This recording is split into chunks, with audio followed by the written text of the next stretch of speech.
নমস্কার, রন্ধন স্পেশালে আপনাদের সবাইকে স্বাগত জানাই। তো আজকে আমি বানাবো ভেটকি মাছের কারি। তো চলুন শুরু করা যাক রেসিপিটি। তো প্রথমে ভেটকি মাছগুলো ধুয়ে ভালো করে লবণ ও হলুদ মাখিয়ে নেব। তারপর কড়াই খুব ভালোভাবে গরম করে কড়াইয়ের মধ্যে সরিষার তেল দিয়ে দেবো। তেল খুব ভালোভাবে গরম হয়ে গেলে তেলের মধ্যে একে একে মাছগুলো আমি দিয়ে দেবো। তো আমি মাছের মাথার দিকের কানাচির অংশটা নিয়েছি, আপনারা চাইলে যে কোনো অংশই নিতে পারেন। তো মাছটা এক পিঠ ভাজা হয়ে গিয়েছে, আমি উল্টে দেবো। তো মাছগুলো পুরোপুরিভাবে আমার ভাজা হয়ে গিয়েছে, আমি এবার মাছগুলো তুলে নেব।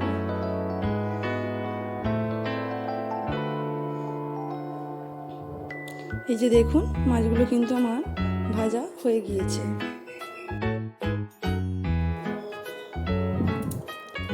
তারপর কড়াইয়ে 5 ফোড়ন, তেজপাতা ও একটা গোটা লঙ্কা ফোড়ন দিয়ে পেঁয়াজ কুচিগুলো দিয়ে দেবো তেলের মধ্যে, দিয়ে ভাজতে থাকবো। পেঁয়াজগুলো অর্ধেক ভাজা হয়ে এলে ওর মধ্যে আমি ক্যাপসিকামগুলো দিয়ে দেবো ও কিছুটা টমেটোও দিয়ে দেবো। তো সমস্ত কিছু ভাজতে থাকবো। এইদিকে আমি একটা বাটিতে 1 চামচ জিরের গুঁড়ো, 1 চামচ ধনের গুঁড়ো, 1 চামচ হলুদ গুঁড়ো ও 1 চামচ লঙ্কা গুঁড়ো দিয়ে ও জল দিয়ে একটা পেস্ট বানিয়ে রাখবো।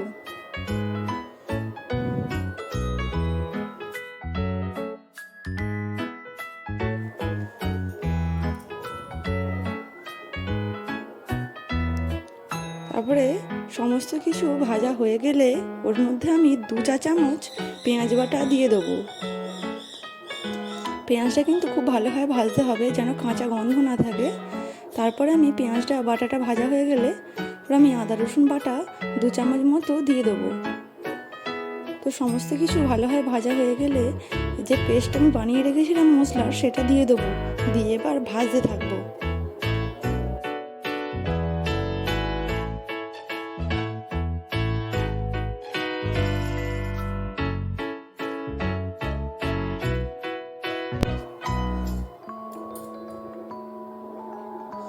তারপরে মশলার মধ্যে পরিমাণ মতো লবণ ও অল্প একটু চিনি দিয়ে দেবো, দিয়ে আবারও কষাতে থাকবো।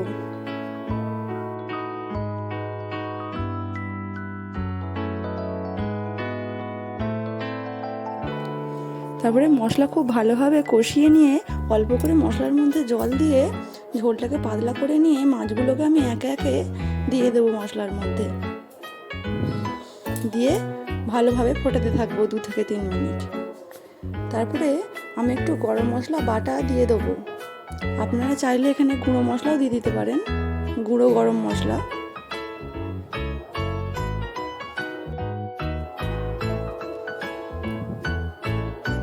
তো ভেটকি মাছের এই রেসিপিটা আমার কিন্তু একদম রেডি হয়ে গিয়েছে। দেখুন কতটা সুন্দর কালার এসেছে। আপনারা বাড়িতে অবশ্যই এই রেসিপিটা রান্না করে দেখবেন। তো ভিডিওটি কেমন লাগলো বন্ধুরা অবশ্যই কমেন্টে জানাবেন, আর ভালো লাগলে অবশ্যই একটি লাইক করে দেবেন, আর চ্যানেলটি অবশ্যই সাবস্ক্রাইব করে নেবেন। তো ভিডিওটি প্রথম থেকে শেষ পর্যন্ত দেখার জন্য ধন্যবাদ।